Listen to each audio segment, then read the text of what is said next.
Hello दोस्तों, आज हम द्विघात समीकरण का पार्ट 5 करेंगे। द्विघात समीकरण को इंग्लिश में क्वाड्रेटिक इक्वेशन बोलते हैं। आज हम द्विघात समीकरण में रूट वाली इक्वेशन सोल्व करेंगे। इससे पहले मैं आपको कुछ बेसिक गुणा बता देता हूँ।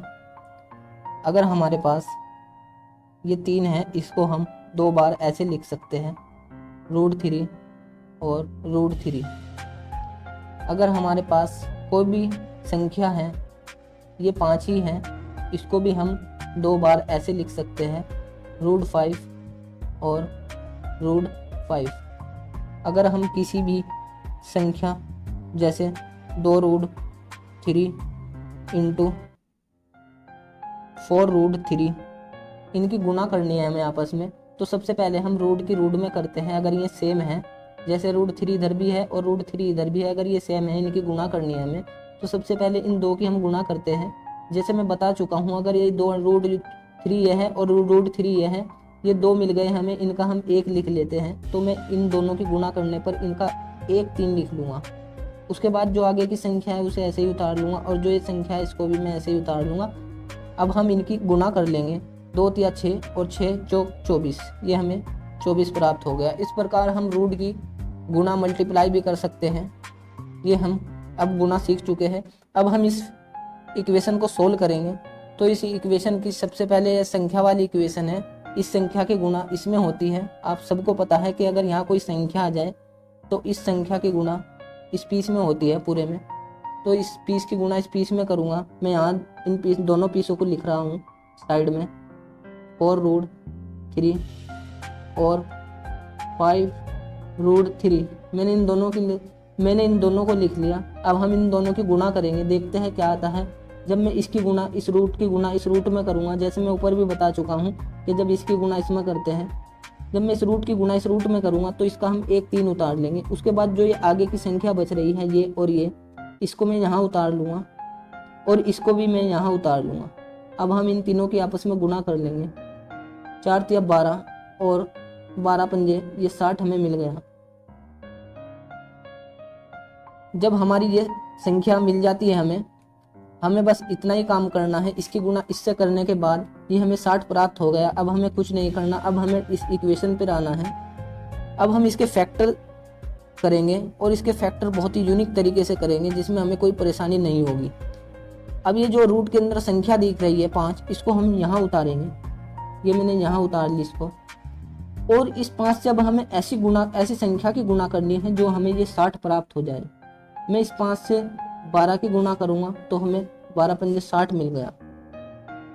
अब हम एक काम और करते हैं। जो ये 5 है, ये हमने यहाँ से लिया था रूट के अंदर से, तो इस 5 के रूट ही बना लेने हैं। हमने इसके 2 रूट बना लेने हैं। ये मैंने इस 5 के 2 बना लिए। जैसा मैं आपको बता भी चुका हूँ, अगर एक 5 हो तो हम उसके 2 भी बना लेते हैं। जो रूट के अंदर से हम संख्या उठाएंगे तो उसके रूट ही बनाएंगे हमेशा। रूट वाली कोई सी भी इक्वेशन हो, जब भी हम इस रूट के अंदर से कोई संख्या उठाएंगे तो हमें उसके रूट ही बना लेने हैं। उसके बाद ये 12 बचा है, इसके तो हमने ये 2 बना लिए, ये 12 बचा है, ये हमको ऐसे ही उतार लेना है और एक अपनी तरफ से लगा लेना है। अब हम 2 2 के जोड़े बनाएंगे। एक तो ये 12 इसके साथ रखूँगा मैं, और एक ये 1 इसके साथ। जब हम इसके जोड़े बनाएंगे, ये हमें मिलेगा 12√5, और ये 1 इसके साथ रखेंगे तो 1√5। अब हम ये प्लस हमें कहता है कि जो हमने ये फैक्टर किए हैं, इनको जोड़कर ये आना चाहिए। जो यहाँ संख्या होगी ये 7√5 है, तो हम चेक करेंगे कि इनको जोड़कर ये आ रहा है या नहीं। ये 12√5 और 1√5 ये है, इन दोनों को जोड़ेंगे तो ये 13√5 हो रहे हैं, जो हमें नहीं चाहिए। हमें तो 7√5 चाहिए। तो अब हम इनके दूसरे फैक्टर करेंगे। ये फैक्टर हमारे काम के नहीं है। जो ये 5 था, मैंने बताया कि ये रूट के अंदर से निकला था, तो इसके हमें रूट ही बनाने हैं हमेशा। ये तो अपनी जगह फिक्स 2 रूट ही देगा, तो ये हमें इसने 2 रूट दे दिए, एक ये और दूसरा ये रूट। अब ये 12 है, इसके हमें फैक्टर करने हैं, और इसके हमें ऐसे फैक्टर करने हैं जो जोड़कर 7 आए। तो अगर मैं 12 के फैक्टर 4 और 3 कर देता हूँ, 4 × 12, और 4 और 3 को जोड़ेंगे तो ये 7 मिल जाएगा हमें। और अब हम जब ये हमारे फैक्टर हो जाते हैं, उसके बाद हम 2 2 के जोड़े बनाते हैं। ये मैं इसके साथ रखूँगा और ये मैं इसके साथ रखूँगा। जब मैं ये इसके साथ रखूँगा तो संख्या पहले आ जाती है, ये संख्या आ गई। उसके बाद रूट लिखेंगे हम, ये √5, और जब ये इसके साथ लिखा जाएगा ये 3 और √5। अब हम इनको जोड़कर चेक करेंगे कि ये आ रहा है या नहीं। ये 4 √5 और ये 3 √5, 4 और 3 7 √5 बन गया हमारा, तो ये हमारे फैक्टर सही है। उसके बाद हम इन दोनों के पीछे x लगा देंगे, इसके पीछे भी और इसके पीछे भी x लगा दिया हमने। और जब हम ये x लगा देंगे, इसके बाद हम ये चेक करेंगे चिन्ह कहाँ का है। अगर ये प्लस का है तो मैं दोनों पर प्लस लगा दूंगा, अगर ये माइनस का होता तो मैं दोनों पर माइनस लगा देता। ये प्लस है तो मैं दोनों पर प्लस लगा देता हूँ, इस पर भी और इस पर भी प्लस लगा दिया मैंने आगे। अब हमें ये फैक्टर तैयार होने के बाद इस समीकरण पे आ जाना है। इस समीकरण का जो पहला ये पीस दिख रहा है, इसको मैं ऐसे का ऐसा ही नीचे उतार लूंगा। ये हमारा 4 √3x², ये मैंने सेम उतार लिया। उसके बाद जो लास्ट वाला पीस है ये भी मैं सेम उतार लूंगा। ये प्लस 5 √3 = 0, ये हमने सेम उतार लिए दोनों पीस, पहला भी और लास्ट का भी। अब हमने जो ये फैक्टर किए थे, ये दोनों फैक्टर हमें यहाँ रखने हैं। ये दोनों फैक्टर, ये पहला फैक्टर जो हमारा है वो है 4 √5x, और दूसरा जो फैक्टर है वह है 3 √5x। अब हमें ये लाइन बनाने के बाद दो दो के जोड़े बनाने हैं। तो ये 2 का जोड़ा मैंने ये बना लिया, ये यहाँ तक, और दूसरा 2 का जोड़ा, एक पीस ये और एक पीस ये, 2 का जोड़ा ये बन गया। अब हम इसमें से कॉमन लेंगे, और अगर आपको कॉमन लेना आता है तो आप ये बिल्कुल सही इक्वेशन सोल्व कर दोगे। अगर आपको कॉमन लेने में जरा सी भी परेशानी है तो मैंने एक कॉमन के ऊपर वीडियो बना रखी है जो मेरे चैनल की प्लेलिस्ट में होगी, आप वहां पर देख सकते हैं। तो अब हम इसमें से कॉमन लेंगे, इसमें से क्या कॉमन आएगा ये चेक करेंगे। सबसे पहले हम ये संख्या चेक करेंगे, ये हमें 4 दिख रही है, तो अब ये चेक करेंगे कि ये और ये दूसरा पीस है इसमें भी है या नहीं। तो ये संख्या 4 है, इसमें भी है, ये 4 ये है इसमें, तो 4 दोनों में है तो कॉमन आ जाएगा। उसके बाद हम ये चेक करेंगे ये √3 दोनों में है या नहीं। ये √3 इसमें है और इसमें नहीं है, तो इसलिए ये कॉमन नहीं आएगा। अब हम इस x को चेक करते हैं, ये x इसमें भी है और इसमें भी है, ये दोनों में है तो इसलिए कॉमन आ जाएगा। इसमें से हमारा जो कॉमन आएगा वो होगा 4x, ये हम कॉमन आ गया हमारा। उसके बाद हम ब्रैकेट स्टार्ट करेंगे। अब जो हमने ये कॉमन लिया है ये इस पूरे पीस में से कम कर देंगे, 4 से तो 4 कट गया।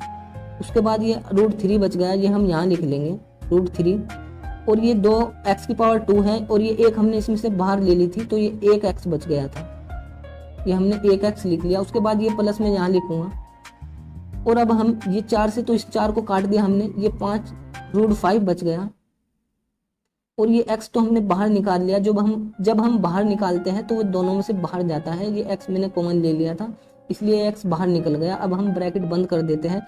ये जो प्लस का चिन्ह है ये हम यहाँ उतारते हैं। अब हम इनमें भी चेक करेंगे कि क्या कॉमन है और क्या नहीं कॉमन।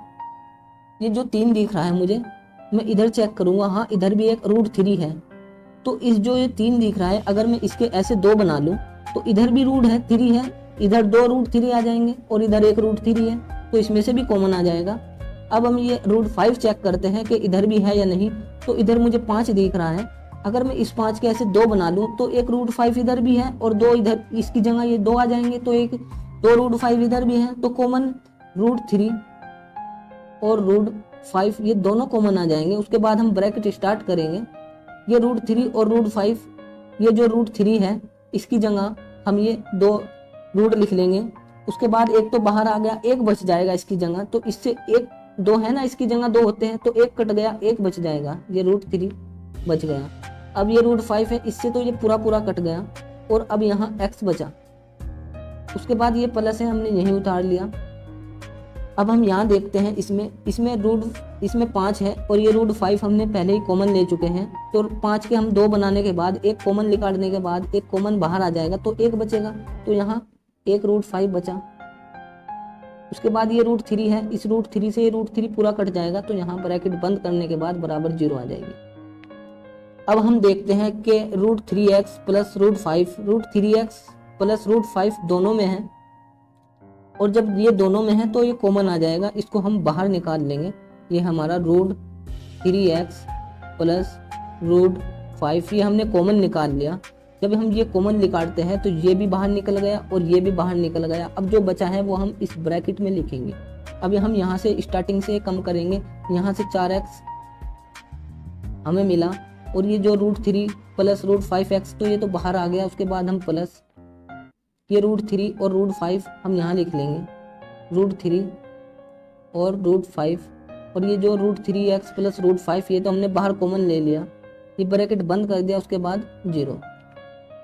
अब हमें ये दो ब्रैकेट जब प्राप्त हो जाते हैं तब हम इनको बारी बारी से 0 के साथ रखते हैं। पहले हम इस ब्रैकेट को 0 के साथ रखेंगे, फिर इस ब्रैकेट को 0 के साथ रखेंगे। तो अब हम ये ब्रैकेट 0 के साथ रखते हैं। ये √3x प्लस √5 इक्वल टू हमने 0 के साथ रखा। तो ये जो पहला पीस है हम ये सेम उतार लेंगे। ये मैंने 3x सेम उतार लिया। उसके बाद हम बराबर लिखते हैं और बराबर के बाद ये संख्या लिखते हैं। ये जो संख्या इसका हम चिन्ह पलट कर यहाँ लिखते हैं। ये प्लस है तो हम माइनस कर देते हैं। ये मैंने माइनस कर दी। और अब हम ये x सेम उतारेंगे यहाँ, और ये बराबर भी सेम उतारेंगे, और ये माइनस भी सेम उतारेंगे, और ये √5 भी। जो हमने संख्या छोड़ी थी ये हम इसके बटे में उतारते हैं। अगर x के पास यहाँ कोई संख्या बचे लास्ट में तो ये बटे में चली जाती है। इस प्रकार हमने x की वैल्यू निकाल ली है। ये हमारी एक x की वैल्यू आ गई है। अब हम ये दूसरी भी 0 के साथ रखेंगे। तो ये है 4x प्लस, इनकी हम गुणा भी कर सकते हैं, 3 की गुणा 5 में कर सकते हैं, तो ये रूट के अंदर ही रहेगा। ये 15 आ जाएगा इक्वल टू 0। अब हम ये पीस सेम उतार लेंगे, पहला 4x, उसके बाद ये बराबर हम यहाँ लिखेंगे, और ये जो संख्या है ये हम बराबर के बाद चिन्ह पलट कर लिखते हैं। ये प्लस का है तो हम माइनस का यहाँ लिख देंगे। ये 15 आ गया। अब हम ये x सेम उतार लेंगे। ये हमने x उतार लिया। उसके बाद ये बराबर भी सेम, और ये माइनस भी, और ये √5 भी, ये √15 भी। उसके बाद जो ये संख्या बची है ये हम इसके बटे में लिख लेते हैं, जैसा मैं इसमें भी बता चुका हूँ। और इस प्रकार हमारा ये आंसर आ गया। आपने देखा कि हमने ये जो रूट की इक्वेशन थी इस बहुत ही सिंपल तरीके से सोल्व कर लिया। बस आपको एक कॉमन लेना आना चाहिए, और दूसरा आपको ये गुणा भी आनी चाहिए कि जब रूट की रूट से करते हैं क्या होता है।